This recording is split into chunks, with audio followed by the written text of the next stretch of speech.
कार्यक्रम के प्रायोजक हैं गोल्डी मसाले। नमस्कार, मैं हूं प्रदीप विश्वकर्मा और आप देख रहे हैं आज का मुद्दा। और आज का हमारा मुद्दा है छोटे दल बड़े भाव।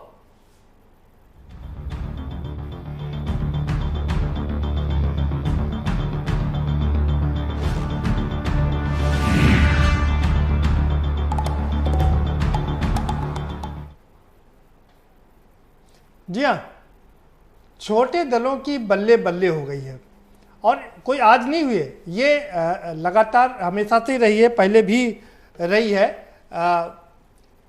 लोग छोटे दल हमेशा से बड़े दलों के को जिताने वाले साबित हुए हैं। बात यह है कि चूंकि सारी राजनीतिक पार्टियों ने अब ये कह दिया है कि वो किसी भी बड़े राजनीतिक दल से समझौता नहीं करेंगे और छोटे दलों से समझौता करेंगे। यही कारण है कि छोटे दलों की पौबारा हो गई। छोटे दल अब सोचते हैं कि बिना हमारी अनुकंपा से, बिना हमारी मदद से बड़े दल की नैया पार नहीं हो सकती है, इसलिए उनके अब भाव बड़े हो गए। और हो भी क्यों ना, क्योंकि उत्तर प्रदेश का चुनाव एक ऐसा चुनाव है जहां बहुत कम मार्जिन से जीत हार का फैसला होता है। यूपी नहीं, बिहार की भी बात करें, अगर हम पिछले बिहार के चुनाव की बात करें तो 20 से 25 ऐसे सीटें थी जहां पर जीत हार का आंकड़ा बहुत ही कम था। 500 के आसपास भी हो सकता है। तो इसलिए लोगों को लगता है कि अगर छोटे दल, बड़े दलों को लगता है कि अगर छोटे दल हमारे साथ में आ जाएं तो जिनका करीब 1000 से लेकर के 5000 तक वोट है सीटों पर, तो वो उनके लिए कारगर साबित हो सकते हैं। और यही कारण है कि वो ज़्यादातर बड़ी पार्टियां हैं वो छोटे दलों को अपने साथ में लेने की बात करती हैं, जिससे कि उनका जातीय समीकरण बना रहे और वो जीत दर्ज करा सके। यही कारण है कि अब जो छोटे दल हैं उनके भाव काफ़ी बढ़ गए हैं। बात संजय निषाद की करें तो लगातार वो भारतीय जनता पार्टी के बड़े कद्दावर नेताओं से मुलाकात कर रहे हैं और दावा कर रहे हैं, बड़े बड़े दावे कर रहे हैं, डिप्टी सीएम बनाने तक की बात कर रहे हैं। ओम प्रकाश राजभर तो भारतीय जनता पार्टी को निपटाने की ही बात कर रहे हैं। तो वहीं दूसरे तमाम छोटे दल हैं, आरएलडी भी अब बड़े सपने देख रही है। अभी तक चूंकि पश्चिमी उत्तर प्रदेश में जो उनका गढ़ है, दिक्कतें थी, लेकिन इस किसान आंदोलन ने उनके लिए संजीवनी का काम किया है, इसलिए अब वो भी बड़ी डिमांड करने लगे। और इसी पर होगा आज का हमारा मुद्दा। हम अपने मेहमानों से भी कराएंगे आपको परिचय, लेकिन उससे पहले आपको रिपोर्ट दिखा देते हैं जो आपको बताएगी कि आखिर छोटे दलों के भाव क्यों बढ़े हुए हैं।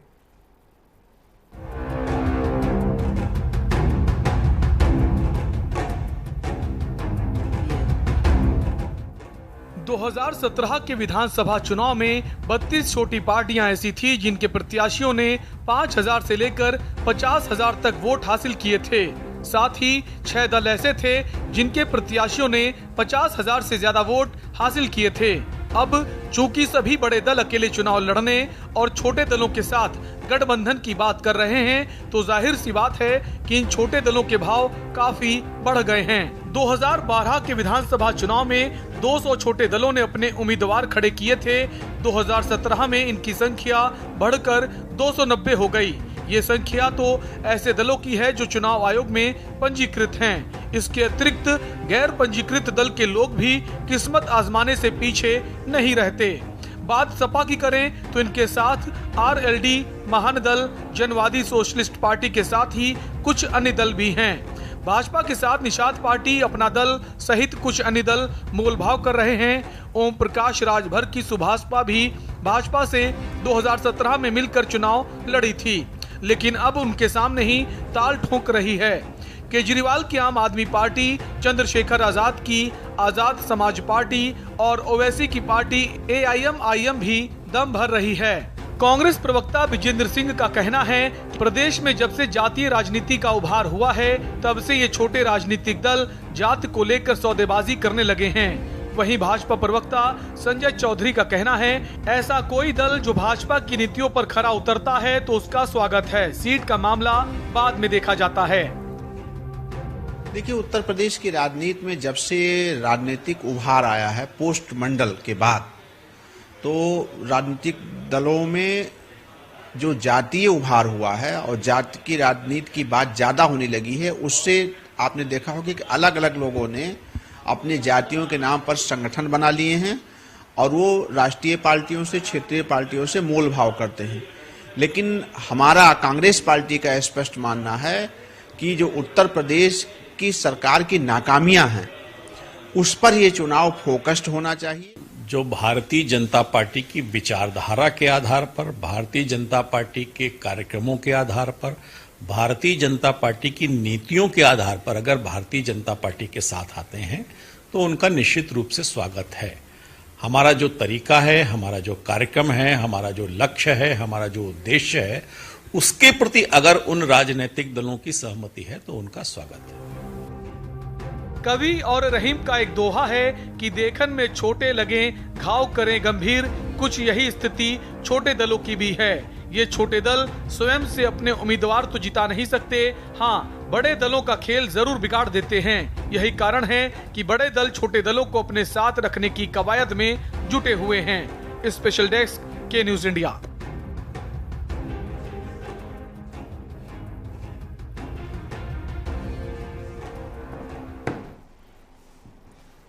रहीमदास जी के दोहों के विषय में कहा जाता है कि देखन में छोटे लगे घाव करे गंभीर, यानी कि कम शब्दों में वो ऐसी बात कह देते थे कि जो लोगों की अंतरात्मा में उतर जाती थी।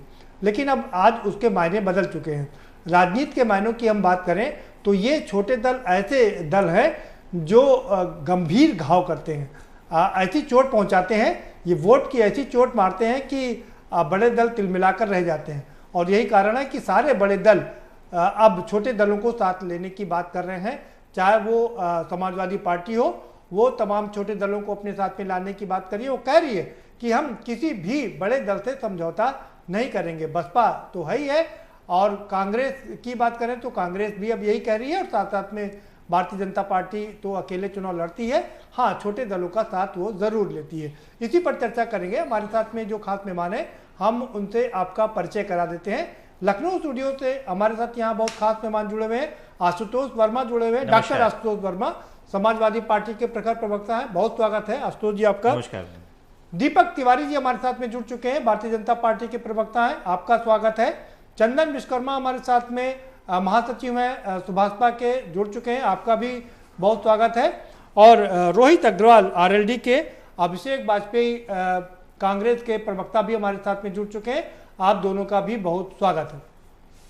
सीधा रुक करेंगे दीपक जी का। दीपक तिवारी जी, क्या मैं गलत कह रहा हूं कि देखने में छोटे लगे घाव करें गंभीर?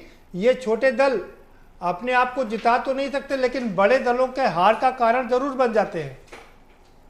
हम हर उस दल के साथ हैं जो लाखों का प्रतिनिधित्व करें, या उस दल के भी साथ हैं जो सैकड़ों का प्रतिनिधित्व करें। हमारी पार्टी लोकतांत्रिक व्यवस्थाओं को मानने वाली है और हम विकास की राजनीति करते हैं। हमारे यहाँ फार्मूला ही यही है कि सबका साथ, सबका विकास, सबका विश्वास। ऐसी मानसिकता के साथ हम लोग राजनीति करने वाले हैं। दीपक जी जी दीपक जी, मैं आपसे एक अनुरोध करूंगा, प्लीज ये रटे रटाए शब्द मत बोला करिए, कुछ नए बात बताइए। सबका साथ, सबका विकास ये रोज ही होता है। जो हमारा मुद्दा है ना, थोड़ा उस पर बोलिए। मैं छोटे दलों की महत्वता की बात कर रहा हूँ। पार्टी के भीष्म पितामह माननीय अटल जी के समय हम लोगों ने 24 दलों के साथ सरकार बनाई थी, और हमने हमेशा अपने दलों के लिए बड़ा मन दिखाते हुए उनको आगे करने का कार्य किया है। जैसा कि आपके सामने बिहार का उदाहरण है, वहां पे हमारी पार्टी बड़ी है लेकिन हमने मुख्यमंत्री दूसरी पार्टी का रखा हुआ है। तो हम तो हमेशा से ही ये, और जहां तक इनकी बात है छोटे दलों की, तो ये हमारे साथ थे, अभी भी हमारा शीर्ष नेतृत्व इनके संपर्क में है, उनसे बात हो रही है जी। वो नहीं जी। ये बात अलग है। नहीं ये बात अलग है, मैं दूसरी बात कर रहा हूँ। मैं यहाँ पर छोटे दलों की महत्वता की बात कर रहा था कि वो कितना इंपॉर्टेंट, कितना की रोल प्ले करते हैं। आशुतोष जी आपके पास आ रहा हूँ, क्या कहेंगे आप? ठीक है, आऊँ आपके पास में दीपक जी दोबारा से। देखिए प्रदीप जी, एक बात को समझना होगा कि उत्तर प्रदेश की 24 करोड़ की जनता जो है, ये इसमें विभिन्न प्रकार की जातियां भी हैं, भाषाएं भी हैं और बोली भी हैं। अगर आप सहारनपुर से शुरू करो और बलिया तक जाओ तो हो सकता है कि हमें एक दूसरे की भाषा को समझने में थोड़ा समय लगेगा। जब इस प्रकार के होते हैं तो कई जगह पे हमें पे छोटे छोटे पार्टीज, छोटे छोटे गुट, छोटे छोटे लोग जिनके अपने खुद विचारधारा वाले लोग होते हैं, वो साथ में आते हैं, वो सामाजिक सरोकार के साथ में बढ़ते हैं। और समाजवादी पार्टी का यह मानना है कि ऐसे सामाजिक मुद्दों को उठाने के लिए उनको एक ताकत देने की जरूरत है। और समाजवादी पार्टी के राष्ट्रीय अध्यक्ष माननीय अखिलेश यादव ने माना है कि उत्तर प्रदेश के विभिन्न जिलों में जहां पर कोई भी ऐसा ग्रुप है या कोई भी ऐसा पार्टी है जिसकी विचारधारा समाजवादी विचारधारा से मेल खाती है, हम उसको साथ में लेंगे, उनकी मांगों को भी अपने साथ सम्मिलित करेंगे और उनकी मांगों को उनको क्षेत्रवार हम मजबूती देंगे और उसके साथ में हम इस लड़ाई को लड़ेंगे। और हमें लगता है कि ये बहुत ही बढ़िया चीज है। इससे जिन क्षेत्रों में सरकारें नहीं पहुंच पाती हैं, जिनकी आवाज उठाने के लिए मजबूर होते हैं, उनके लिए विपक्षी पार्टी यहां पे खड़ी और समाजवादी पार्टी उनको आगे लेके 22 का इलेक्शन लड़ने जा रही है, जिससे इस 24 करोड़ की जनता में कहीं भी कोई मुद्दा छूट ना जाए। जी ठीक है। अभिषेक वाजपेयी जी, क्या कहेंगे, क्या मैं गलत कर रहा हूं कि ये छोटे दल जो हैं रहीम व्यास जी के दोहे के माफिक काम करते हैं, देखन में छोटे लगे घाव करें गंभीर? हमेशा ही सराहनीय रहा है और कहीं ना कहीं वो हर एक क्षेत्र में उनकी अपनी महारत हासिल होती है और वो सबसे अहम किरदार निभाते हैं तब क्योंकि वो अपने समाज के लोगों के प्रतिनिधित्व करते हैं, अपने समाज की बात करते हैं। तो इससे कहीं ना कहीं फायदा ये होता है कि सर्व समाज की जो ताना बाना होता है उसकी उपलब्धता शामिल करने में बहुत ही अहम किरदार निभाता है। नंबर एक बात। नंबर दूसरी चीज, छोटे दलों का सहयोग इतना ही इंपॉर्टेंट है जितना कोई बड़ा दल, क्योंकि वही छोटा दल आगे चल करके बड़ा दल बनता है। क्योंकि सबसे बड़ी चीज है कि हम छोटा दल हो या बड़े दल हो, वो समाज के प्रति उसकी जिम्मेदारी कैसे निभा रहा है वो सबसे अहम किरदार निभाता है। समाज के प्रति उसकी उत्तरदायित्व क्या है वो अहम किरदार निभाता है। वो समाज के प्रति जो जिम्मेदारी है, चाहे वो महंगाई के प्रति हो, चाहे महिला सुरक्षा के प्रति हो, चाहे व्यापारी वर्ग के प्रति हो, चाहे किसानों के प्रति हो, वो जिम्मेदारी किस तरीके से निर्वाह कर रहा है वो सबसे अहम किरदार निभाता है। बात छोटे दल और बड़े दल की नहीं होती है। बड़ा दल की अब आप अगर उदाहरण के तौर पर देख लीजिए, भारतीय जनता पार्टी किस तरीके से किरदार निभा रही है, किसी छुपा नहीं हुआ है। क्या छोटे दल, बाकी दूसरे छोटे दल कितनी अहम भूमिका अपनी निभा रहे हैं, क्या किसान भाई अपनी भूमिका निभा रहे हैं, वो सारी चीजें दिख रहा है। आज किसान अगर सड़कों पर उतरा हो तो कहीं ना कहीं प्रताड़ित है ना, तभी उतरा। किसके पास इतना समय है कि रोजी रोटी छोड़ करके वो सड़क पर उतरेगा? समझने वाली बात है। कोई भी व्यापारी वर्ग होता है वो क्यों सड़क पर उतरना चाहेगा? काम धंधा छोड़ करके सड़क पर उतरेगा। सरकार कहीं ना कहीं फेल है। छोटे दल हो या बड़े दल हो, वो अपने समाज को लेकर के आगे बढ़ नहीं पा रहे। इसी वजह से छोटे दलों का सहयोग भी आवश्यकता होती है, बड़े दलों की भी आवश्यकता होती है, तभी वो आगे जाकर के समाज को आगे बढ़ाते हैं। ठीक है। रोहित अग्रवाल जी, क्या कहेंगे आप छोटे दलों की बल्ले बल्ले हो गई अब तो? छोटा दल और बड़ा दल वाला जो टर्मिनोलॉजी है ना, थोड़ा कंफ्यूज रहता हूँ इसमें, क्योंकि किसको आप छोटा दल कह रहे हो, किसको आप बड़ा दल कह रहे हो, ये हमें समझ में नहीं आता किस आधार पे कह रहे हो। क्योंकि जो अगर कुछ दल हैं, जैसे निषाद पार्टी है भाई, वो निषाद समाज को प्रतिनिधित्व कर रही है, हम उसको छोटा दल कैसे कहें। जैसे सुभाषपा है, आपके साथ पैनल में भी है, वो राजभर समाज को रिप्रेजेंट कर रही है, तो अगर हम उसको छोटा दल कह रहे हैं तो क्या हम राजभर समाज को छोटा दल कह रहे हैं? और बाकी महत्वता तो एक निर्दलीय विधायक की सबसे ज्यादा होती है। जब अगर हंग असेंबली की स्थिति आती है तो निर्दलीय विधायक बहुत बड़ा रोल प्ले करता है। ऐसे ही अगर हम नंबर के आधार पर कह रहे हैं तो आज कांग्रेस उत्तर प्रदेश के अंदर सबसे छोटा दल है, बीएसपी भी छोटा दल फिर होगी उत्तर प्रदेश के अंदर, जबकि बीएसपी को आप पाने के की एक मुख्य विपक्ष की भूमिका में वो हो सकती है। तो ऐसी स्थिति में छोटा दल और बड़े दल की टर्मिनोलॉजी से मैं इत्तेफाक नहीं रखता हूं। जैसे हमारी पार्टी है वो एक विचारधारा वाली पार्टी है, चौधरी चरण सिंह की विचारधारा को हम लेके आगे बढ़ रहे हैं, और ऐसी स्थिति में हम किसानों को रिप्रेजेंट कर रहे हैं। तो हम किसानों को रिप्रेजेंट कर रहे हैं तो हम किस तरीके से अपने आप को हम डिफाइन करें कि हम छोटे हैं कि हम बड़े हैं। हम 122 सीटों पे प्रभाव रखते हैं पश्चिम उत्तर प्रदेश की। तो ऐसी स्थिति में प्रदीप भाई थोड़ा सा मैं इसमें थोड़ा सा मतलब अलग रखता हूं सोच। और जैसे भारतीय जनता पार्टी है, एक समय पे 2 सांसदों की पार्टी हुआ करती थी, आज पूरे देश के अंदर इनकी सरकार है और कई राज्यों में इनकी सरकार है। तो जिसकी विचारधारा है, जो किसी समाज का रिप्रेजेंटेशन कर रहा है, तो उसको हम छोटे और बड़े में नहीं बांट सकते। हाँ, ये जरूर है कि विभिन्न दलों को लेके आज भी अगर हम भारतीय जनता पार्टी की बात करें तो आज भी भारतीय जनता पार्टी अकेले नहीं है, उसके साथ 50 से 60 दल मिलके कई जगह पे सरकार चला रहे हैं। और केंद्र की भी जो सरकार चला रहे हैं, ये 40-50 दल मिलके केंद्र की सरकार चला रहे हैं। तो ऐसी स्थिति में तो भारतीय जनता पार्टी भी एक छोटा दल ही है। इंपॉर्टेंट ये है कि आप जब जीत के आते हो तो उसके बाद आप जनता की आवाज। मुझे लगता है कि मुझे लगता है दीपक तिवारी जी को भी नहीं पता होगा कि उनके पास 50-60 दल हैं। उनको तो सिर्फ 22 और 24 ही दल पता थे। और छोटे दल और बड़े दल की बात मैं आपसे चर्चा में आगे बढ़ाऊंगा, जरूर करूंगा। चंदन जी का रुख कर लेते हैं। चंदन विश्वकर्मा जी, क्या कहेंगे आप? छोटा दिखाने की बात नहीं है, मैं छोटा दिखाने की बात नहीं है, मैं छोटा दल का मतलब है छोटा ही है, लेकिन उनकी इंपॉर्टेंस ज्यादा है।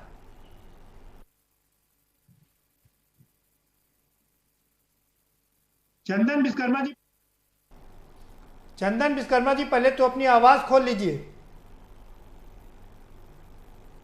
आप सुन पा रहे हैं? देखिए, जिस प्रकार से आज भारत में सरकार चल रही है, वो लगभग 57 दलों का गठबंधन करके एक सरकार चल रही है। और रही बात छोटे दलों की, तो ऐसी क्या आवश्यकता पड़ेगी कि जाति के हिसाब से दलों का गठन होने लगा? पहले की सरकारों में कमी थी कि वर्तमान की सरकारों में कमी है? छोटे दलों के बल पे ही आज उत्तर प्रदेश की सरकार बन सकती है, चाहे किसी भी पार्टी की सरकार बने, चाहे किसी भी दल की सरकार बने। बिना छोटे दल के समर्थन के वो सरकार नहीं बना सकते। उसके पीछे कारण एकमात्र ये है कि आज अपनी जाति को सब जान चुका है, अपनी जाति के बल पे वो राजनीति कर रहा है। और कोई भी छोटा दल हो, चाहे सपा, बसपा, सुभाषपा, कितने भी प्रकार के जितने भी दल है, सब में कहीं ना कहीं छोटी जातियां, बड़ी जातियां समाहित है, और उसी के बल पे ये सरकार बनाने की कवायद कर रहे हैं। 2022 में बिना छोटे दलों की सरकार बनना मुश्किल नहीं है, बहुत मुश्किल है। मुझे नहीं लगता कि अगर इनका साथ नहीं लेंगे तो शायद 22 में किसी की सफर आसान हो सकती है। जी बिल्कुल ठीक कहा। यही तो मैं कह रहा हूं कि छोटे दलों की जो हैसियत है वो बड़े दलों का खेल बनाने की और बिगाड़ने की है। इसीलिए तो सारे बड़े दल कह रहे हैं कि हम छोटे दलों के साथ मिलकर के चुनाव लड़ेंगे। रोहित अग्रवाल जी, मैं आपके पास आ रहा हूं। छोटे दल और बड़े दल क्या होते हैं, आपने अलग से विचार रखे, बहुत अच्छी बात है। जिस पार्टी को 14 करोड़ वोट मिलते हैं उसको क्या छोटा दल कहेंगे? और जिस पार्टी को 200 वोट मिलते हो, 2000 वोट मिलते हो, 2 लाख वोट मिलते हो, उसको क्या कहेंगे? कहना चाह रहा था कि अगर हम नंबर के आधार पे या सीट जीतने के आधार पे अगर हम किसी दल की व्याख्या कर रहे हैं, तो अगर हम जैसे उत्तर प्रदेश में अगर बात करें तो वो कोई दल यहाँ पे बड़ा हो सकता है वो दूसरे प्रदेश में जब बढ़ जाए तो वो छोटा हो सकता है। तो ये बात तो बिल्कुल सही है कि अगर कोई निर्दलीय विधायक भी है तो उसकी अपनी विचारधारा है, तो हर दल की अपनी विचारधारा है। बात यहाँ पर विचारधारा, बात यहाँ पर विचारधारा की नहीं है, बात यहाँ पर आपके एस्टेब्लिशमेंट की है। आपने जिस कांग्रेस को छोटा कहा उसको 14 करोड़ लोग वोट देते हैं देश में, और आज भी उसके बिना काम नहीं चल रहा है। करीब तो ऐसी स्थिति में आप कांग्रेस को नंबर पे क्या कहेंगे? आपके पास कितनी सीटें हैं? नहीं, आपके पास कितनी सीटें हैं? नहीं, आप व्यक्तिगत पे बात मत करिए। मैं यहाँ पे ये डेफिनेशन देना चाहता हूँ कि यहाँ पे कहीं ना कहीं अगर हम ये कहते हैं कि कांग्रेस हमारी बड़ी है, तो कांग्रेस उत्तर प्रदेश के अंदर तो विपक्ष के अंदर हम अस्तित्व भी नहीं मानते हैं। हम जब बात करते हैं, हम राजस्थान के अंदर कांग्रेस के साथ हमारी सरकार है, तो हम कांग्रेस को ब्लेम नहीं कर रहे हैं, लेकिन हम डेफिनेशन समझना चाहते हैं कि हम छोटे दल और बड़े दल की बात कैसे कह सकते हैं। क्योंकि जब हम अगर राजभर समाज की प्रतिनिधित्व है सुभाषपा, तो सुभाषपा को फिर हम राजभर समाज को या तो हम छोटा कहें, या हम निषाद समाज को छोटा कहें, या हम नहीं, राजभर समाज को छोटा नहीं कर रहे, हम दल छोटा करें। ये आप ये बता दीजिए कि प्रदेश में 2017 के चुनाव में 290 पार्टियों ने चुनाव लड़ा था। आपको कितनी पार्टियों के नाम याद हैं? कि अगर आप इस टर्मिनोलॉजी में छोटा बड़ा कह रहे हो तो मैं इत्तेफाक रखता हूं कि छोटे दल हैं, और छोटे दल मुझे लगता है कि जो भी मुख्य धारा के दल थे वो दल आज भी सामने हैं आपके, जो 2017 में थे, जो 290 दल थे। अपने आप को क्यों ले रहे हैं? आपको क्यों ले रहे हैं? आपको लगता है इंफीरियरिटी कॉम्प्लेक्स हो गया है। मैं तो उन छोटे दलों की बात कर रहा था जिनके बहुत छोटे छोटे से समूह हैं और जो कुछ ही विधानसभा में अपने 2-2, 4-4 हजार वोट रखते हैं।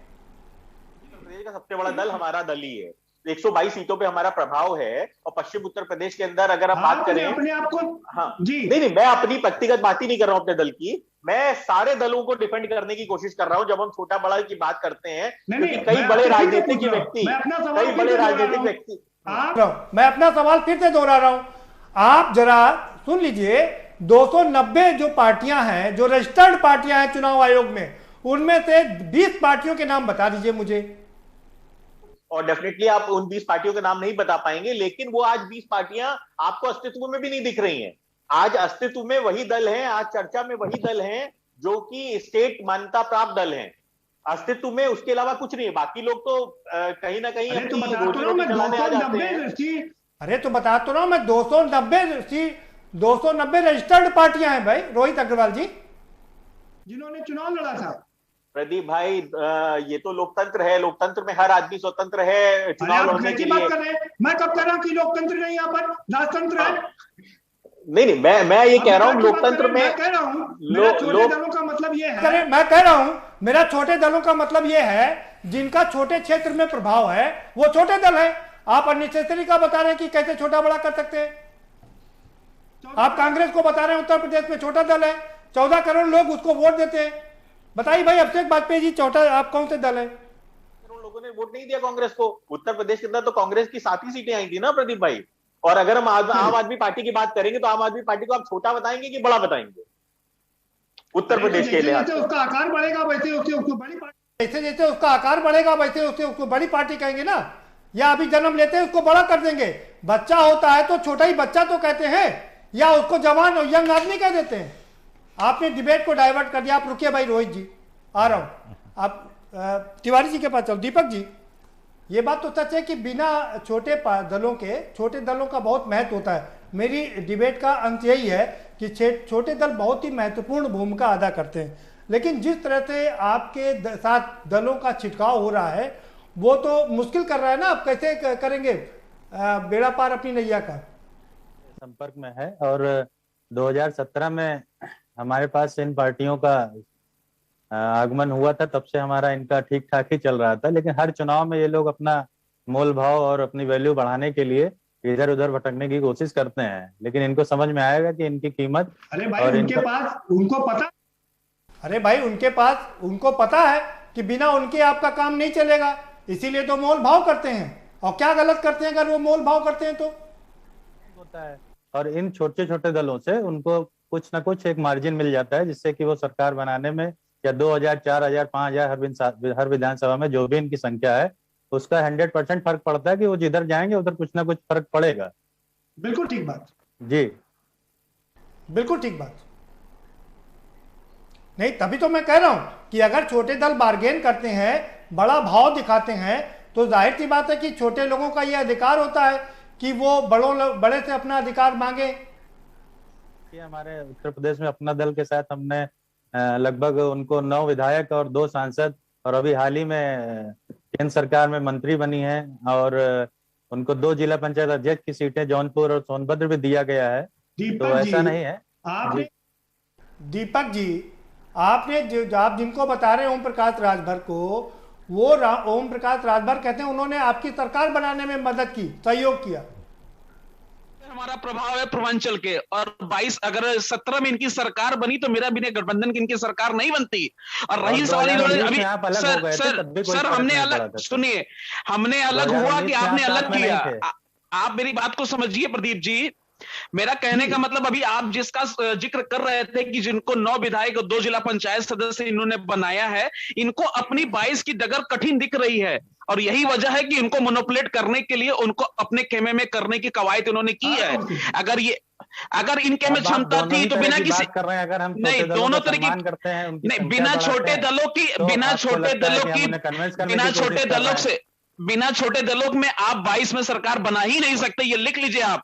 अभी इस समय छोटे दलों की बड़ी भूमिका होगी 22 में। निश्चित ही भूमिका रही है और होगी, मानते हैं, लेकिन जो भी हमारे विचारधारा और हमारे पूर्वांचल में 130 सीटों पे मेरा प्रभाव है।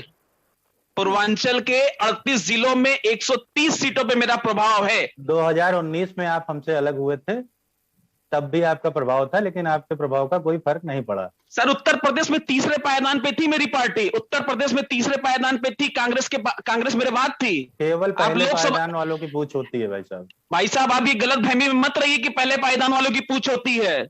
नीचे से पहला मैं ही हूं, ऊपर से आप पहले हुए तो क्या हुए? मैं नीचे से पहला मैं हूं। अगर आप ये बात करते तो तर्क की बात तो मैं करता हूं कि नीचे से पहला मैं हो गया। फिर 2019 में आपको क्या कारण था कि आप हमसे दूर हुए? सर देखिए, पूर्व में मत जाइए, वर्तमान की राजनीति की बात कीजिए। हर चुनाव में आप लोग ये चुनावी फसल काटने के लिए, ये गलत फहमी में आपकी भूल है कि हम लोग चुनावी फसल काटने के लिए आपसे जुड़ते हैं। बिल्कुल सही है। नहीं नहीं, ये गलत है, ये गलतफहमी। देखिए, भाजपा की अभी मजबूरी है कि हमारे जैसे छोटे दलों के बिना वो 22 में सत्ता के शिखर पे जा ही नहीं सकती है। भाजपा सत्ता के लिए कार्य नहीं करती, भाजपा के लिए देश प्रथम है। सर, देश विचारधारा में जो भी लोग छोटे दल हों बड़े दल हों, जिनका भी विचारधारा और रामराज की कल्पना में जो भी अपनी सहभागिता, तो रामराज की कल्पना की बात करते, रामराज की कल्पना की बात करते तो जाति के हिसाब से आप 70 साल पीछे ले जा रहे हैं, फिर इसका मतलब समाज को नहीं, राम राज्य में जाति नहीं, रामराज को डिफाइन कीजिए ना आप। रामराज को वही है जहाँ पे नहीं रामराज को डिफाइन करने के लिए यहाँ नहीं बैठे भाई। ना रुकिए भाई, चंदन जी आपके पास आ रहा हूँ।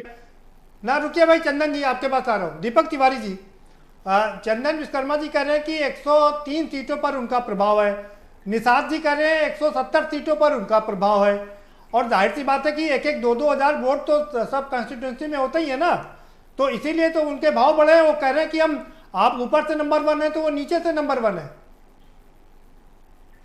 निश्चित ही वो नंबर 1 होंगे नीचे से, और उनको उचित सम्मान भी हमारी पार्टी देगी, लेकिन अगर शर्तों पे वो कोई काम करवाना चाहेंगे तो वो फिर ठीक नहीं है। नहीं शर्तों पर भाई, छोटा घर का जो छोटा होता है दीपक जी, वो भी हमेशा रूठ के अपनी बात मनवाने की कोशिश करता है ना।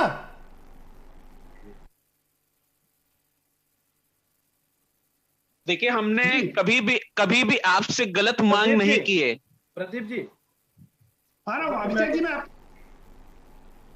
अभिषेक जी मैं आपके पास आऊंगा, आपका समझ गया जी।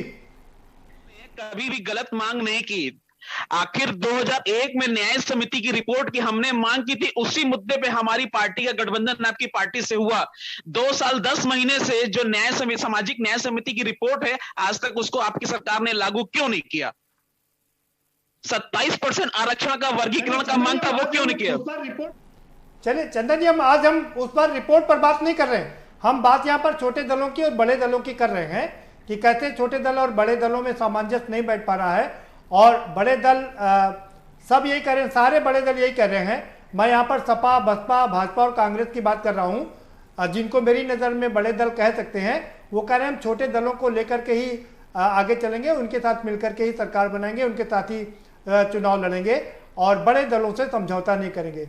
और यही कारण है कि छोटे दल जिनका प्रभाव कुछ सीटों पर हो सकता है, 1-1 हजार 2-2 हजार करके वो अपना महत्व बता रहे हैं, वो अपनी इंपॉर्टेंस बता रहे हैं। और क्यों बताए ना, क्योंकि उनको पता है कि बिना उनकी मदद के कोई भी पार्टी बहुमत नहीं प्राप्त कर सकती है। चर्चा इसी पर जारी रखेंगे, एक छोटा सा ब्रेक लेंगे, ब्रेक के पर आएंगे तो चर्चा के सिलसिले को आगे बढ़ाएंगे कि क्या इसी समीकरण ने, क्योंकि सब बड़ी पार्टियां कोई आपस में मिलकर चुनाव नहीं लड़ रही हैं, क्या छोटे दलों का भाव बढ़ा दिया है? ये अपने आप में सबसे महत्वपूर्ण है और इसी पर चर्चा को आगे बढ़ाएंगे एक छोटे से ब्रेक के बाद।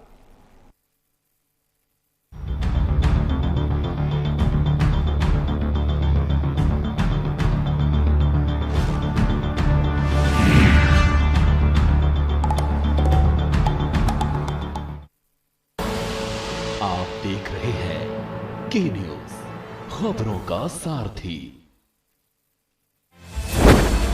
उत्तर प्रदेश में मुख्यमंत्री योगी आदित्यनाथ के नेतृत्व में उत्तर प्रदेश उत्तम प्रदेश बना है। सरकार के मजबूत इरादे और विकास की दूरदर्शिता से हर प्रदेशवासी का हर सपना साकार हो रहा है।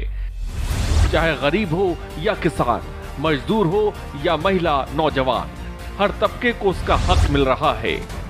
प्रधानमंत्री स्वनिधि योजना के तहत रेहड़ी लगाने वालों को 10,000 रुपए का लोन का लाभ दिया।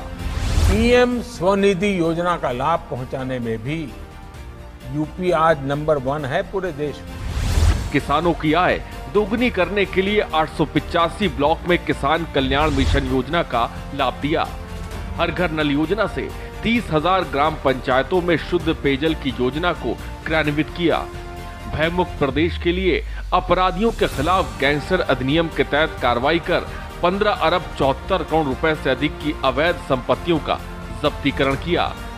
प्रदेश में महिलाओं की सुरक्षा सम्मान के लिए मिशन शक्ति 3.0 की शुरुआत की गई है। प्रदेश वासियों को योजनाओं का लाभ देने में यूपी सरकार जी जान से जुटी है। शहर से गांव तक और सक्षम से गरीब तक को यूपी सरकार ने अपनी योजनाओं का लाभ दिया है। योगी सरकार में स्वर्णिम यूपी का सपना पूरा हो रहा है। योगी सरकार, सपने साकार। जुबान के लिए उड़ चला गैरों की ज़मीं पर, खुशबू अपने पन की ढूंढता।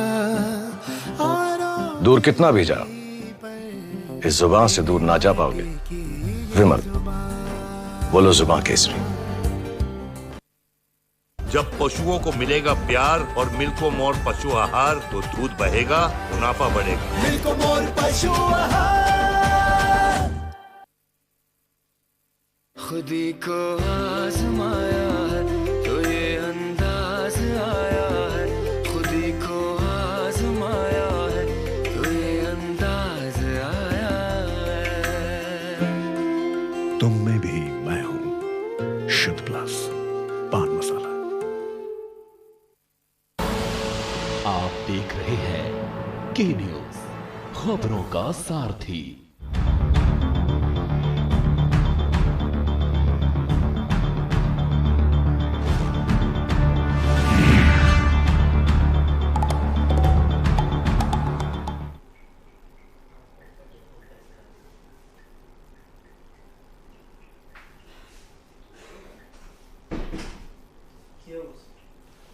ब्रेक के बाद आपका स्वागत है और सभी मेहमान हमारे साथ बने हुए हैं। अभिषेक वाजपेयी जी के पास चलेंगे। अभिषेक जी, क्या ये सही नहीं है कि छोटे दलों ने अपनी भूमिका को अच्छी तरीके से समझ लिया है और अब वो उसी राह पर काम कर रहे हैं? बातें कही थी, मैं उसका जरूर उत्तर देना चाहूंगा। एक तरफ वो बोल रहे हैं सबसे पहले अपने वक्तव्य में कि भारतीय जनता पार्टी छोटे दलों के संपर्क में है, और उसके बाद बोल रहे हैं कि आज उनके जो है वो भाव बढ़े हुए हैं। तो मतलब कहीं ना कहीं वो उनसे आप देखिए कि मोलतोल की बात कर रहे हैं, और दूसरी तरफ ये भी कह रहे हैं कि सत्ता में आने के लिए हम काम नहीं करते हैं, हम लोगों के लिए काम करते। तो इनको, मेरे मित्र को मैं उदाहरण दे दूं कि कैसे एमपी में सरकार कैसे बनाई गई थी, और कोविड काल पे लॉकडाउन करने की जगह पे जब तक उसका सारा समर्थन नहीं करवा दिया गया, उसकी शपथ ग्रहण नहीं करवा दिया गया, सरकार बनवा नहीं दी गई, ये कम से कम ये कांग्रेस वाले और आप न समझाएं कि कैसे सरकार बनाई बिगाड़ी जाती है। आपने सीधा कितने वाजपेयी जी की आप बात करें तो उनके आंसर पे चले होते, उन्होंने कहा था कि हम जोड़तोड़ राजनीति कभी नहीं करेंगे, हम भले सरकार से दूर रहें। तो आप लोग उस बात को भूल चुके हैं। और अभी आप सम्मान देने, छोड़िए अभिषेक जी, रुकिए, आ रहा हूँ। सवाल यह है कि आपने भी 100 सरकारें गिराई और भारतीय जनता पार्टी भी कोई काम कम नहीं कर रही है। दोनों राष्ट्रीय दलों का चरित्र लोगों ने देख लिया है। बनाने की आप बात छोड़िए, उसी छोटे दलों पे आप कीचड़ उछालते हैं, उसी से आप मोल भाव करते हैं। जब आपने अपना दल की अभी बात करे थे, अपना दल को आपने निकाल करके दूध में मक्खी की तरीके से फेंक दिया। आज जब 2022 आने वाला है तो उसको लेकर के उसकी गोद में बैठने जा रहे हैं आप। शर्म आनी चाहिए आपको। अगर जनता, शर्म आपको आनी चाहिए, इस तरीके की बात कर रहे हैं आप जनता के मुद्दों को कितनी बार उठाते हैं आप? क्यों नहीं? हमेशा से उठाते रहे हैं, कंट्रोल करवा दिया। क्यों नहीं? जनता के मुद्दों को ही उठा के हम लोग शासन में आए हैं और आप विपक्ष में बैठे हैं। सुरक्षा के नाम पे आपने बात की, क्यों नहीं किसान मुद्दे पे आपने बात की? क्या छोटे दल आपकी नजरों में छोटे हैं? बिना उनके कोई सरकार बन नहीं सकती। अहम किरदार निभाते हैं समाज को बनाने में आप। बिल्कुल निभाते हैं, इसीलिए वो हमारे साथ हैं। भूल चुके हैं इस बात को, आप इस चीज को भूल चुके हैं। इस चीज के लिए आप दूध में मक्खी की तरीके से निकालते हैं। जब सत्ता आने वाली, जब सत्ता देखते खिसक रही होती तो जा करके उनके पांव छूते हैं। नहीं, ये हमारे संस्कार हैं। अच्छा, हम सबके पांव छूते हैं। नहीं, आप ठीक है, केवल उनके नहीं, सबके पांव छूते हैं। सबके पांव, हम सभी के पांव छूते हैं, सभी के पांव छूते हैं। आप सिर्फ पूंजीपतियों के पांव छूते हैं, बाकी किसी के पांव नहीं छूते हैं। नहीं, हमारे मोदी जी को आपने देखा होगा, सफाई कर्मियों के पांव छूते हैं। वो दिखावा था, वो दिखावे की राजनीति।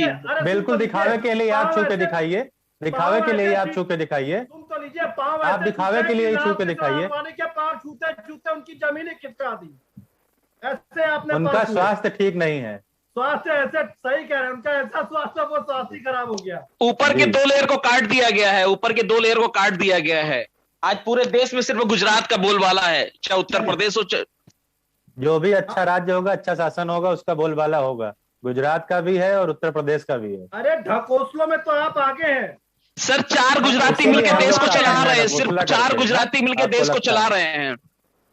चलिए अभिषेक जी मैं आपके पास आ रहा हूँ। सवाल ये है, आप ये बता दीजिए कि अब बड़े दल तो कोई गठबंधन करेगा नहीं, तो आप किन किन छोटे दलों से गठबंधन कर रहे हैं? डूबते हुए जहाज पर कौन बैठेगा? सर डूबती नैया तो आपकी है।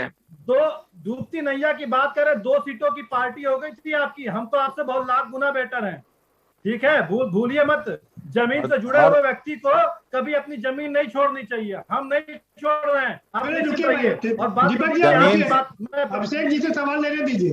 अभिषेक जी से सवाल लेने दीजिए।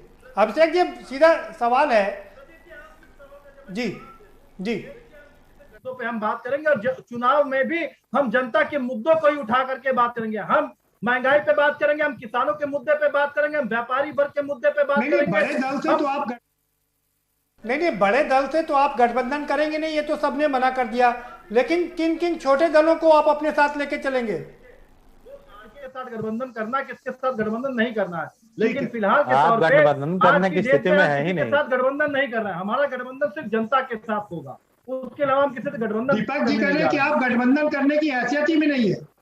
अरे साहब, हैसियत तो उसकी देखी जाती है जिसको लोगों के बारे में पता ना हो। शायद ये अपनी हैसियत भूल गए हैं। दो सीटों की पार्टी हुआ करते थे, और आज छोटे दलों ने मिल करके इनको बड़ा कर दिया है। तो आज कई राज्यों में सरकार है दीपक जी। अरे कई राज्यों में सरकार है दीपक जी। छत्तीसगढ़ में सरकार है, पंजाब में सरकार है, महाराष्ट्र में सरकार है, देश की आर्थिक राजधानी में। जी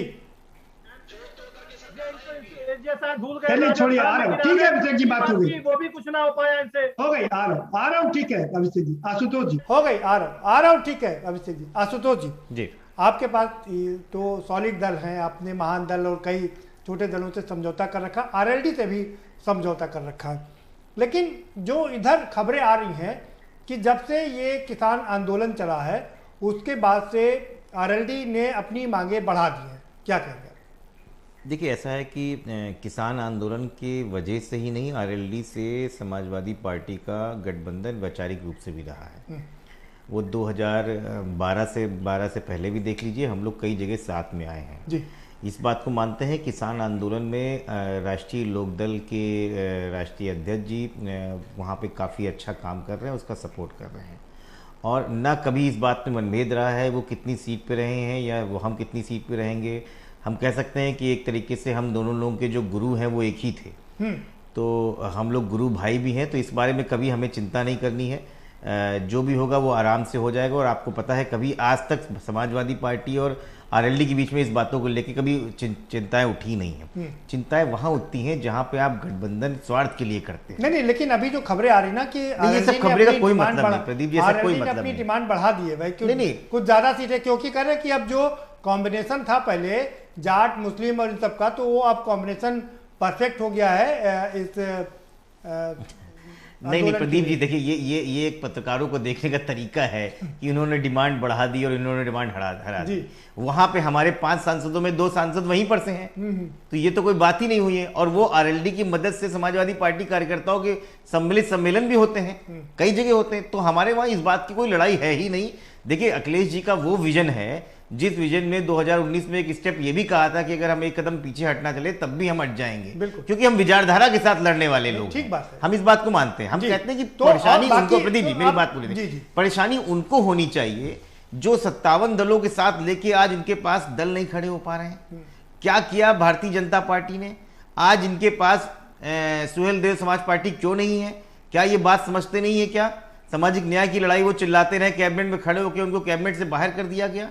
किस प्रकार से अपना दल को मैनेज करने के लिए उन्होंने अपना दल के साथ काम तो किया, लेकिन उनको मैनेजमेंट अभी भी नहीं मिल पा रहा है। इसी की वजह से एक जो है कुर्मी समाज का उन्होंने प्रदेश अध्यक्ष बनाया, उसके बाद में कैबिनेट मंत्री में पंकज चौधरी को भी दिया, उसके बाद भानु प्रताप वर्मा को भी दिया। ये देखिए बैलेंसिंग करने की कोशिश करते हैं, ये नग्न करने की कोशिश करते हैं। अरे ये तो अच्छी बात है ना कि वो सबको साथ लेके चल रहे हैं। नहीं, वो साथ नहीं लेके चल रहे हैं, वो उसकी वो नहीं साथ नहीं लेके, यही समझिए, यही तो राजनीति है। वो उसकी अहमियत को कम करने की पूरी कोशिश करते हैं। जिस तरीके से निषाद समाज के साथ इन्होंने 2019 में इलेक्शन लड़ा, अब निषाद पार्टी के साथ में उसके बाद आज तक ये बात क्लियर नहीं हो पाई है कि निषाद पार्टी चुनाव लड़ेगी कि नहीं लड़ेगी, और कल स्टिंग ऑपरेशन हो जाता है। सुहेलदेव समाज पार्टी के साथ में काम कर, अच्छा दूसरी बात वीआईपी पार्टी की एंट्री हो जाती है। आप देखिए उत्तर प्रदेश के चुनाव में क्या क्या है, आज ही खबर आई है बेबी रानी मौर्य जी को आप लेके यहाँ पे आ रहे हैं, इसका मतलब नहीं, इसका मतलब केशव मौर्य जी की स्थिति बड़ी विकट होने वाली है। सुहेलदेव राजभर का जो स्टिंग ऑपरेशन हुआ या निषाद का जो स्टिंग ऑपरेशन हुआ तो भाजपा ने करा दिया क्या? जिसने भी कराया, देखिए जिससे फायदा किसको मिल रहा है ये समझ में आना चाहिए। इसका फायदा और कहीं ना कहीं इसको प्रचारित भारतीय जनता पार्टी कर रही है। जिस तरीके से इस पूरे देश में पिछड़ों के साथ मजाक बनाने का काम भारतीय जनता पार्टी ने किया है, मुझे लगता है किसी ने नहीं किया है। हर स्टेप पे पिछड़ों को यूज करके और उसको यूज एंड थ्रो का काम करना, ये भारतीय जनता पार्टी की परिपाटी बन गई है, क्योंकि वो जानते हैं कि इनकी लेवल यहीं तक है, हम यहीं तक लेवल यूज करेंगे, उसके बाद अपने साथ नहीं बैठा लेंगे। अपने उप मुख्यमंत्री तक को कुर्सी नहीं देते हैं, आप सोचिए। और आज जब केशव मौर्य जी अपने हक की लड़ाई वहां लड़ रहे हैं, मेरा मतलब नहीं है भारतीय जनता पार्टी, तो आज बेबी रानी मौर्य जी को वहां से इस्तीफा देके उत्तर प्रदेश के चुनाव में ला रहे हैं। आप नहीं समझ रहे, देखिए तो क्या मतलब है कि नहीं, मैं पहले बोल चुका प्रदीप जी हो सकता है ये उनकी स्ट्रेटजी हो, लेकिन जो दिख रहा है वो तो बंद नहीं कर सकते ना आप, वो नहीं बंद कर सकते। आप उप मुख्यमंत्री की पट्टी निकाल के लोक भवन से फेंक नहीं सकते हैं। वो उप मुख्यमंत्री है, वो जीत के आया है, वो सांसद रहा है, वो इस पार्टी का प्रदेश अध्यक्ष भी रहा है, लेकिन आपने निकाल के फेंक दिया। आपने पूर्व मुख्यमंत्री के कमरे को जब आप वहां गए तो आपने गंगा जल से धुलवाया, आपने ये दिखाया। आप खुद सोचिए कि इनकी मानसिकता कहां है। ठीक है दीपक जी, आशुतोष जी कह रहे हैं कि अब सुभाषपा के ओम प्रकाश राजभर और निषाद का स्टिंग ऑपरेशन हो गया है, जिसमें वो क्या क्या बोल रहे हैं वो सब देख रहे हैं, तो अब कैसे होगा गठबंधन? अब कोई भी अच्छी बात होगी तो उसका आरोप ये हम ही पे लगाएंगे। सर आरोप मैं भी लगाना चाहता हूँ, अगर आरोप की बात करते कोई हैं भी तो अच्छी बात होगी तो आरोप ये बीजेपी पे ही लगाएंगे। हाँ ठीक है, चंदन जी बताइए आप कुछ कहना चाह रहे हैं। दीपक जी एक चीज मैं बता दूं आपको कि भारतीय जनता पार्टी में जितने भी पिछड़े समाज के नेता गए हैं या उनको बुलाए गए हैं, वो ज्यादातर लीडर के रूप में गए ही नहीं है। उनके अंदर एक मेमोरी लगी हुई, उस मेमोरी में डाल दिया जाता है कि इतना ही बोलना, इतना ही करना, इतना ही चलना, इतना ही लिखना, इतना ही पढ़ना है। हमारे यहाँ प्रदेश अध्यक्ष जी सुन लीजिए से लेकर के मैं वही कह रहा मैं वहीं पे आ रहा हूँ। हकीकत में इन्होंने किया क्या? इन्होंने तो एक दूसरे को काटने के लिए एक दूसरे को खड़ा किया। इनकी नीति यही है, चाहे वो केशव मौर्य रहे हो, चाहे मेरे पार्टी के राष्ट्रीय अध्यक्ष माननीय श्री ओम प्रकाश राजभर जी रहे हो। आखिर ओम प्रकाश राजभर जी के विकल्प के रूप में अनिल राजभर को क्यों लाया? ये हमेशा इनकी काट छाट की दिक्कत क्या है? नहीं क्यों करती है भाई? जब आपको उनके बल पे सरकार बनानी थी तो उनकी वाही थी, उनके हाथ में जोड़े जा रहे थे। आज जब सरकार में सत्ता सीन में आ गए तो आप उनको निकाल के बाहर फेंक देते हैं। ये कहाँ क्या न्याय है?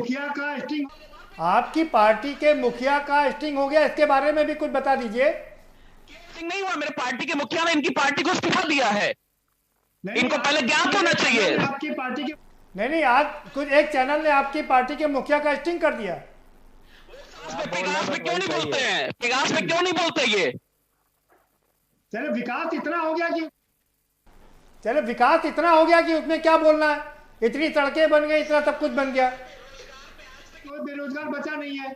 आप कैसी बात कर बेरोजगार बचा नहीं है, आप कैसी बात कर रहे हैं? प्राइवेट कंपनियां बुला करके लोगों को नौकरी दे रही हैं। आ रहा हूं आपके पास, रुकिए। सोने की तरह चमक रही हैं, 2-2 फीट के गड्ढे हैं। गड्ढा युक्त भारत नहीं, गड्ढा मुक्त भारत बनाया सर। आपको सड़क दिखाई दे रही है, आप जो गंगा से या सुन लीजिए, गड्ढा तो क्यों नहीं आप हमारे पर स्टिंग ऑपरेशन करा देते कि हमारे मंत्री ने कोई गलत इलीगल कोई काम किया है? कोई सबूत पाया क्या उन्होंने? चलिए रुकिए, आ रहा हूं। चंदन जी रुकिए, आप समझ नहीं पा रहे। बनारस में वहां से जहाज चलना शुरू हो गए हैं बंगाल तक। रोहित जी के पास आ रहा हूं। रोहित अग्रवाल जी, आप ये बताइए कि अब तो आपकी बल्ले बल्ले हो गई है इस किसान आंदोलन से। जो जाट और मुस्लिम का कॉम्बिनेशन बिगड़ गया था वो फिर से बन गया है, तो आपकी तो डिमांड बढ़ गई ना, जो खबरें आ रही हैं अभी तक हमारे पास। जनता की सेवा होनी चाहिए। और एक राजनीतिक पार्टी, इतनी बड़ी राजनीतिक पार्टियां हैं आप, और इतनी बड़ी राजनीतिक पार्टियां हैं आप, और इतनी साधु सन्यासी से बात करेंगे तो राजनीति की बात कब होगी? और गठबंधन वो जरूरत है, वो सबको पता है, क्योंकि भारतीय जनता पार्टी का जो झूठ तंत्र है वो बहुत मजबूत हो चुका है। तो इस झूठ तंत्र को हराने के लिए गठबंधन एक जरूरत है। और गठबंधन में हम आगे आएंगे। एक बार चलता है, बार बार नहीं चलता भाई। एक दूसरे का, हाँ जी, नहीं आपका झूठ जी ठीक है, 2017 में चला, 19 में चला, आगे भी चलेगा। आपका नहीं चला, आपका 17 में जरूर चला, और 19 में क्यों नहीं चला? नहीं चलेगा, 2022 में आपका नहीं चलेगा, तो इसलिए निश्चित रहिए झूठ आपका बार बार नहीं चलेगा। तो जो आपका झूठ है वो एक्सपोज हो चुका है, और आज गठबंधन एक जरूरत है, और गठबंधन के अंदर एक दूसरे का सम्मान रखते हुए गठबंधन होगा, और यहाँ पे कहीं कोई लेन देन वाली कोई बात ही नहीं है कि हमको क्या सीटें चाहिए, क्या सीटें नहीं चाहिए। कितनी, अच्छा ये बता दीजिए कितनी सीटों पर आप मान जाएंगे, ये तो बता दीजिए जल्दी है। और दूसरी चीज, मुझे नहीं लगता कि कोई भी प्रवक्ता इसके लिए अधिकृत है कि इसके ऊपर टिप्पणी कर सके। प्रवक्ताओं को तो प्रॉपर फीड करके भेजा जाता है ना कि आपको क्या बोलना है, क्या नहीं बोलना है, कितना बोलना है। धारा का है, गठबंधन है, भारतीय जनता पार्टी की जो कुनीतियां हैं उससे जनता को बचाने का है, भारतीय जनता पार्टी के जो सुशासन का ये ढिंढोरा पीटते थे उसको एक्सपोज करने का है, और जनता को बहुत अच्छा बचाने का। रोहित अग्रवाल जी, आप कह रहे हैं कि विचारधारा का होता है, ये कैसी विचारधारा है कि एक बार साथ खड़े होते हैं, दूसरी बार अलग हट जाते हैं? ओवैसी, ओम प्रकाश राजभर, चंद्रशेखर आजाद एक साथ आते हैं, उसके बाद अलग अलग हो जाते हैं, तब विचारधारा कहाँ चली जाती है? सोचने का तरीका होता है। जहां तक अभी आशुतोष जी ने भी कहा, समाजवादी पार्टी और राष्ट्रीय लोकदल की विचारधारा कहीं ना कहीं एक दूसरे से मैच होती है, और 2019 में भी हम साथ थे, और आज भी हम अगर साथ खड़े हैं तो हमें नहीं लगता कि कहीं पे हम इनसे अलग हैं।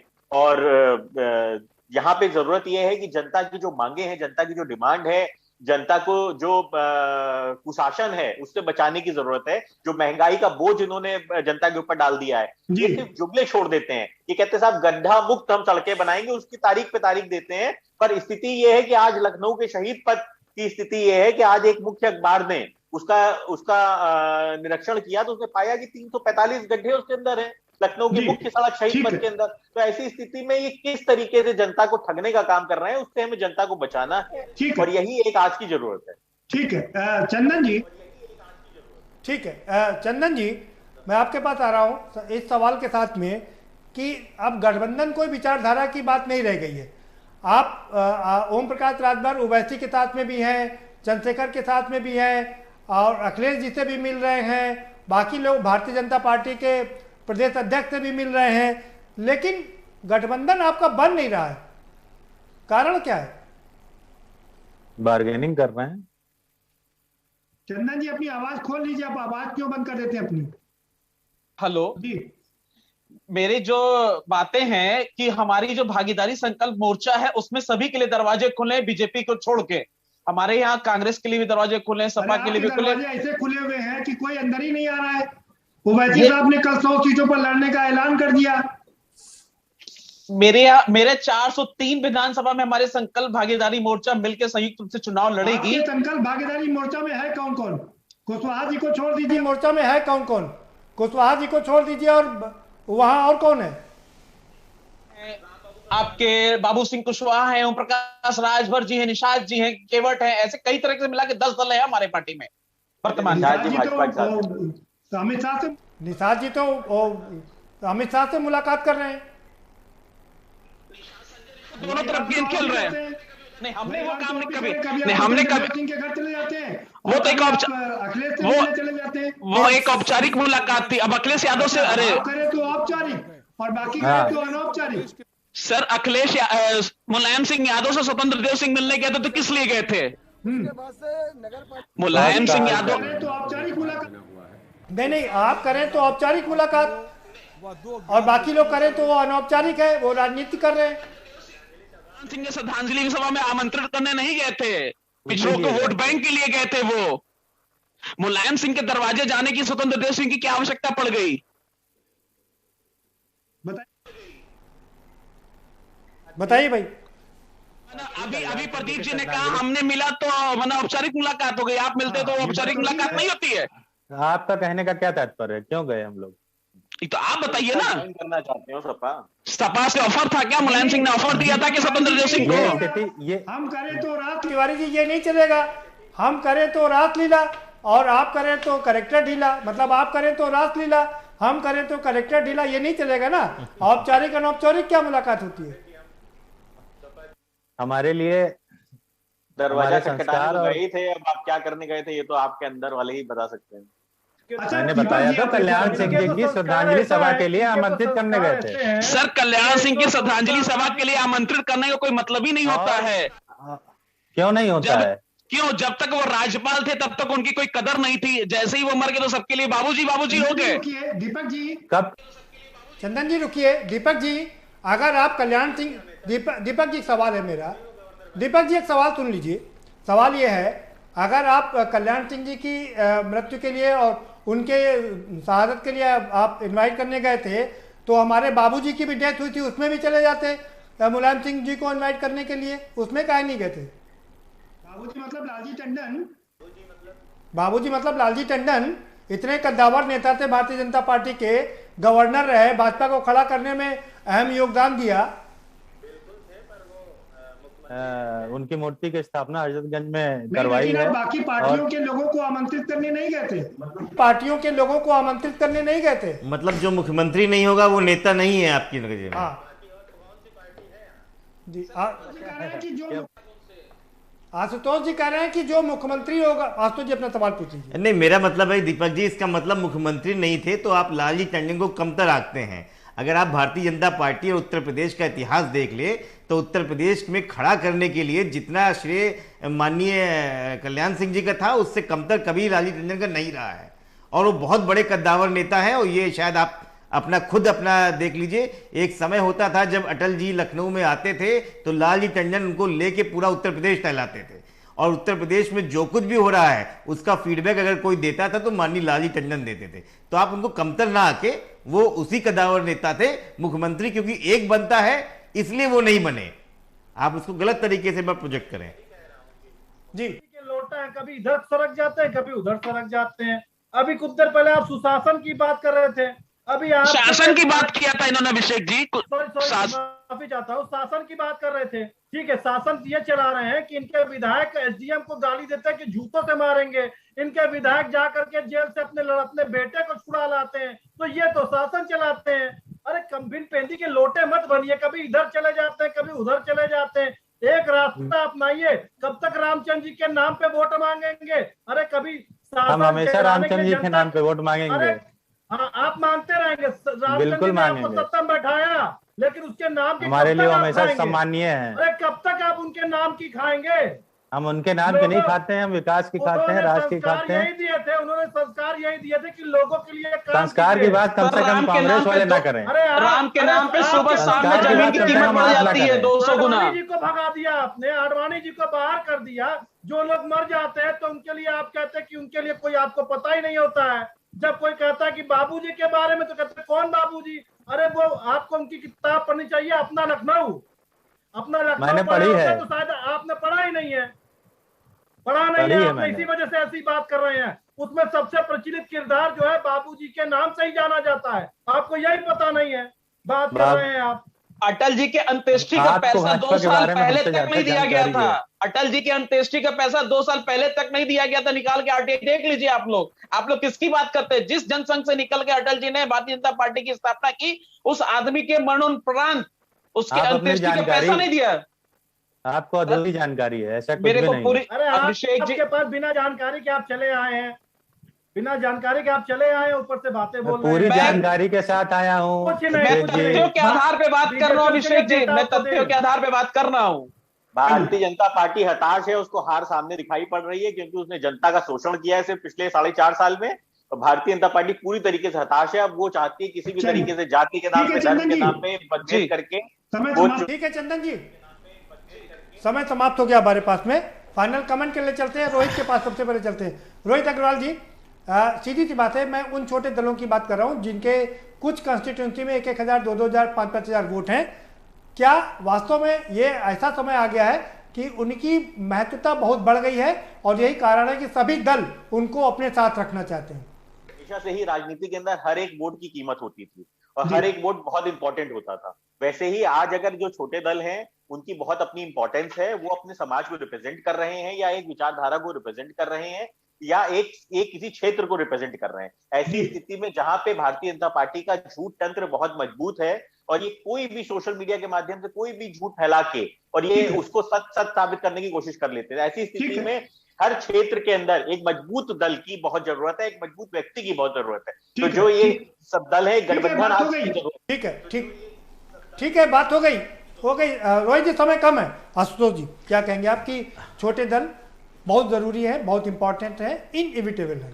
देखिए, मेरे मानना यह है और समाजवादी पार्टी का मानना यह है कि इस प्रदेश में जितने भी लोग हैं, अगर उनके साथ में कुछ लोग हैं, वो उनकी आवाज बनते हैं, वो छोटे हों वो बड़े हों, अगर वो साथ में लेके एक विकासपूर्ण उत्तर प्रदेश दे सकते हैं तो उसकी जगह है। और उत्तर प्रदेश की राजनीति इन्हीं के साथ में चलती है, इसमें कोई बुरी बात नहीं है। बिल्कुल, मुझे लगता है समाजवादी पार्टी उन सभी दलों का सम्मान करेगी जो इन फिरका परस्तों को गद्दी से हटाएगी और उत्तर प्रदेश को एक नया सवेरा देगी। समाजवादी पार्टी का स्वागत करती है। चलिए, अभिषेक वाजपेयी जी, आपका फाइनल कमेंट। हर किसी का सम्मान करती है, अगर कोई हमारे साथ आना भी चाहेगा तो बिल्कुल उसका स्वागत होगा, ये शीर्ष नेतृत्व तय करेगा। लेकिन छोटे दलों की अहम भूमिका उतनी ही इंपॉर्टेंट है जितनी कि बड़े दलों की, क्योंकि वो छोटा दल और बड़े दल मिलकर के एक समाज का ताना बाना बुनते हैं समाज को आगे ले जाने की। ठीक है, चंदन विश्वकर्मा जी, आप चंदन विश्वकर्मा जी, आपका फाइनल कमेंट। जिस तरह की गारा और ईंट दीवार बनाने का काम करता है और पुल बनाने का काम करता है, तो मैं पुल बनाने का काम करूंगा और उस पुल के रास्ते सभी को लखनऊ की जो कुर्सी है वो हमारे दलों से होकर ही मिलेगी। ये बहुत बढ़िया बात कही आपने, ये अच्छी बात। दीपक तिवारी जी, कि छोटे दल जो है वो ब्रिज बनाने का काम करते हैं जिन पर चढ़ करके आप लोग सरकार बनाते हैं। नारा में जो भी सहयोगी हैं वो सभी के सभी सबका स्वागत करती है हमारी पार्टी, लेकिन शर्तों पर हम किसी के साथ गठबंधन नहीं करेंगे। चलिए, बहुत शुक्रिया आप सभी मेहमानों का, बहुत शुक्रिया इस चर्चा में शामिल होने के लिए। तो रहीम दास जी ने एक दोहा बहुत सही कहा था और बिल्कुल सटीक बैठ रहा है आज की राजनीति में कि देखन में छोटे लगे घाव करें गंभीर। वो इसलिए क्योंकि अभी जो पिछले 2017 के चुनाव की बात करें तो जो सबसे नज़दीकी मुकाबला था वो 157 वोट से हार जीत हुई थी। बिहार की बात करें तो बिहार में कम से कम 20 से 25 सीटें ऐसी थी जहां पर 500 के आसपास मार्जिन था जीत और हार का। ऐसे में छोटे दल बहुत ही महत्वपूर्ण हो जाते हैं क्योंकि उनके वोट कम से कम 10, 20, 50, 100 कंस्टिट्यूंसी में 1000 या 2000 या 5000 या 50,000 की तादाद में होते हैं। और अगर ये वोट मिल जाता है तो वहां पर किसी भी पार्टी का खेल बन सकता है।